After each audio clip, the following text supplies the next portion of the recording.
বাংলাদেশ প্রকৌশল বিশ্ববিদ্যালয়ের boiler lab, CNG অটোরিকশার ইঞ্জিন, ব্রেক, ব্যাটারির ক্ষমতা, বাহ্যিক অবয়ব সহ ৬টি বিষয়ে পুঙ্খানুপুঙ্খ পরীক্ষা নিরীক্ষা যাচাই বাছাই মিলছে পরিবেশ বান্ধব যানের সনদ। ১ বছরে বুয়েট ও এমআইএসটি ল্যাবের পরীক্ষার আওতায় এসেছে ৫,২০০ অটোরিকশা। কিন্তু যেগুলো এখনো এর আওতায় আসেনি তাদের ভবিষ্যতেই বাকি। আমরা ইঞ্জিন এবং গাড়ির অন্যান্য যন্ত্রাংশ সবগুলো পরীক্ষা করছি। সব মিলিয়ে প্রায় ২৫০০-২৬০০ গাড়ি করা হয়েছে বুয়েটের। যেগুলো চলছে সেগুলো সার্টিফিকেশন প্রক্রিয়ার মধ্যে না আসে তাহলে তো বোঝা যাবে না। আমরা হয়তো সবসময় পরিবেশের ক্ষতিটা আমরা সরাসরি হিসাব করতে পারি না, কিন্তু এটার ইম্প্যাক্ট অনেক বড়। গেল ২০০২ সালে ৩৭,০০০ টু স্ট্রোক অটোরিকশা তুলে দেবার বিপরীতে রাজধানীতে সিএনজি অটোরিকশার রেজিস্ট্রেশন পায় ১৩,০০০, কিন্তু বাস্তবে রাস্তায় চলছে আরও কয়েক গুণ বেশি। জট পাকাচ্ছে যানজট, ক্ষতি হচ্ছে পরিবেশের। ১৩,০০০ সিএনজি যেমন আপনি জানেন যে নতুন ভাড়ার হার অনুযায়ী মিটার ক্যালিব্রেশন করা হয়েছে। বিআরটিএ যে ১৫,০০০ সিএনজি আছে ঢাকা শহরে, do you believe in it? I don't believe. ১৩,০০০ গাড়ি তো ঢাকাতে না, অনেক অনেক বেশি। এবং আমি যতটুকু জানি একই নাম্বারে বেশ কয়েকটা সিএনজি হয়তো চলতেছে। কিছু সিএনজি আছে যারা ধরেন গাজীপুর, ঢাকা জেলা, নারায়ণগঞ্জ জেলা, এদের হয়তো মিটার এখনও কনভার্ট করে নাই, ওইগুলো অনেকগুলো ঢাকা ঢুকে পড়ে। তো ওগুলোর বিরুদ্ধে আমাদের অভিযান অব্যাহত আছে। যদিও ব্যবসায়ীদের দাবি আরও সিএনজি অটোরিকশা বাড়ানোর, তা না হলে ১ নভেম্বর থেকে কার্যকর হওয়া মিটারে চলা নতুন ভাড়া ও নির্ধারিত হারে জমার পরিমাণ ধরে রাখা দুঃসাধ্যই হবে বলে মনে করছেন তারা।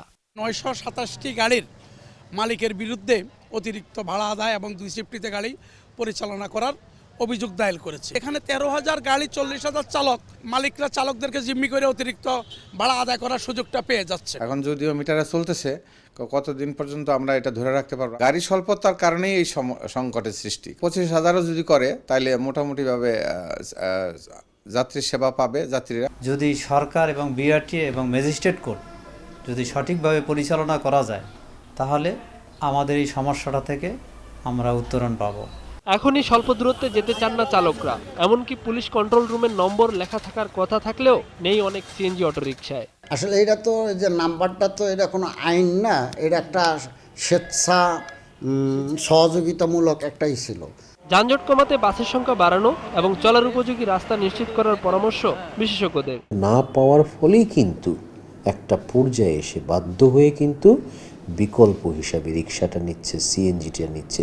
এই কারণেই কিন্তু এর চাহিদাটা দিন দিন বাড়ছে। সংখ্যাটা বড় কথা না, পরিবেশটা হলো সবচেয়ে বড় কথা। এটা এখনও তুলতে পারবেন না, কিন্তু এটাকে সীমিত একটা আকারে আনতে হবে। এটা কিন্তু এখন কোনো কন্ট্রোল নাই। কতটুকু রাস্তা আছে, আপনার গাড়ির চাহিদা কতটুকু এবং অন্যান্য যানবাহনের পরিমাণও কত, কারণ সিএনজি তো পাবলিক ট্রান্সপোর্টের একটা শেয়ার অংশগ্রহণ নিচ্ছে। তবে আগ্রহী মালিক ও সংস্থাকে নতুন বাস নামাতে উৎসাহ দেওয়া হচ্ছে দাবি বিআরটিএর। সিএনজি বা প্রাইভেট কার এগুলো না, আমাদেরকে বড় বাসে উৎসাহিত। মোহাম্মদ নুরুন নবী, ২১ টেলিভিশন, ঢাকা।